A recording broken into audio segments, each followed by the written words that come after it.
Hello everyone and welcome back to another edition of the Money Garden. Today it's Monday, Money Monday, and what I wanted to go over with you guys, it's the step number 4 in our 6 steps to financial independence, which is called proper protection.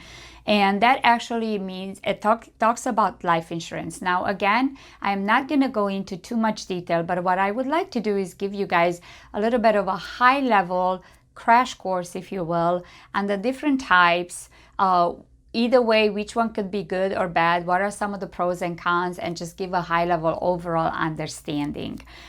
There is no good or bad. I will start off by saying that there is no good or bad, just do this or just do that.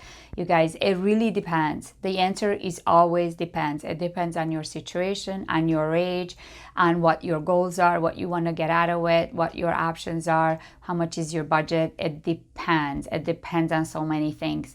There is, some of you may know a guy named Dave Ramsey. He's very, very smart. He's super. I listen to him oftentimes and he gives amazing advice oftentimes on his show. However, with respect to life insurance, he really believes that people shouldn't buy permanent or cash value life insurance.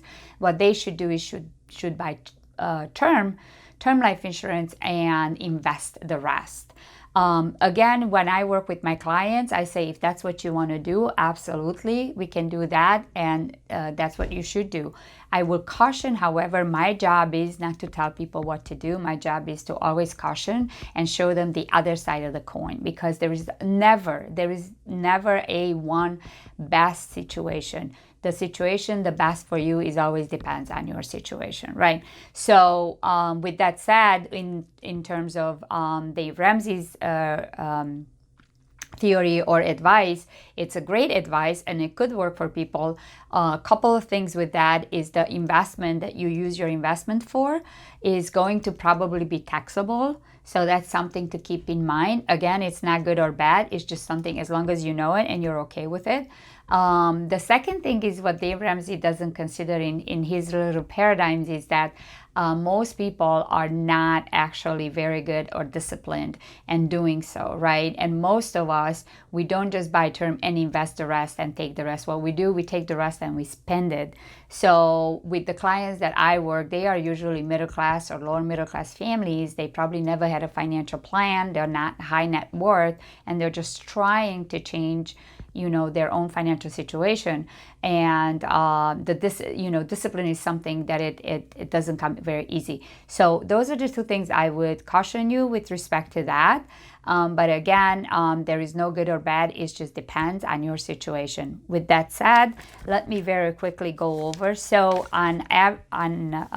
overall, there's 2 types of life insurance, and something called term insurance, and there's something called permanent insurance. And I have a sheet here, but we're gonna have it posted up here on the side, and you will be able to see it a little bit better, the breakdown of it. But essentially, so on term, it starts at a certain time and it goes for 10, 20, or 30 years. The pros, it's very affordable, very inexpensive for, $15, $20, $30, depends on your age and your health, etc. You can get something very affordable with really good, very high death benefit to $200,000, $300,000, $500,000 death benefit, or even higher. And the premium is fixed. For the whole term of it, it doesn't change. So if you buy it for 20 years, 30 years, or 10 years, the premium never changes. Now, the cons are that it doesn't have any cash value, right? And the coverage is not for life, right? It will expire at one point. And usually when you're younger, if you buy a 30-year even, unfortunately, it expires at the worst timing possible when you're already in your 50s or 60s, when now at this point, it's extremely difficult to get life insurance if you want one, or you're not going to qualify, or it's going to be very expensive. So that's another thing. Coverage is not for life and costs too much to renew, like I just said. Now, so that's for term.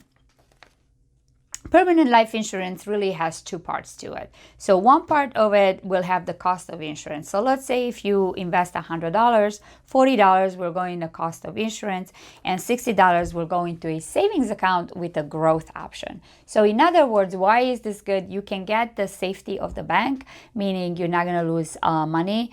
with the returns of the market, and you have also insurance as well, and you can get like living benefits. So it's kind of like a Swiss Army knife. It has a lot of different components to it. Now, what types of whole life insurance are there? There is 3 different types, really. There is something called whole life, which it pays a fixed premium for life, right? However, it earns a very low interest, 2 to 3%.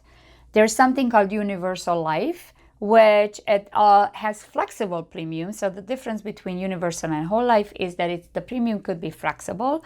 You could add more to it. But again, the interest rate is very low, 2 to 3%. And then the final one, it's index universal life, something called, or otherwise known as IUL, which really has a lot more advantages to it. Number one, it has a flexible premium. The interest grows on average about 10 to 12% because it is invested in the market. It is linked to the performance of the market. The money is not invested directly in the stock market, so therefore you can't lose the money. So there is a threshold, usually 0 or 0.75%, where if the market loses, you are not going to lose any money. And you could have a maximum. So if your minimum is 0, the maximum could be 15% or 20, 25%. Some companies are coming out with more competitive products.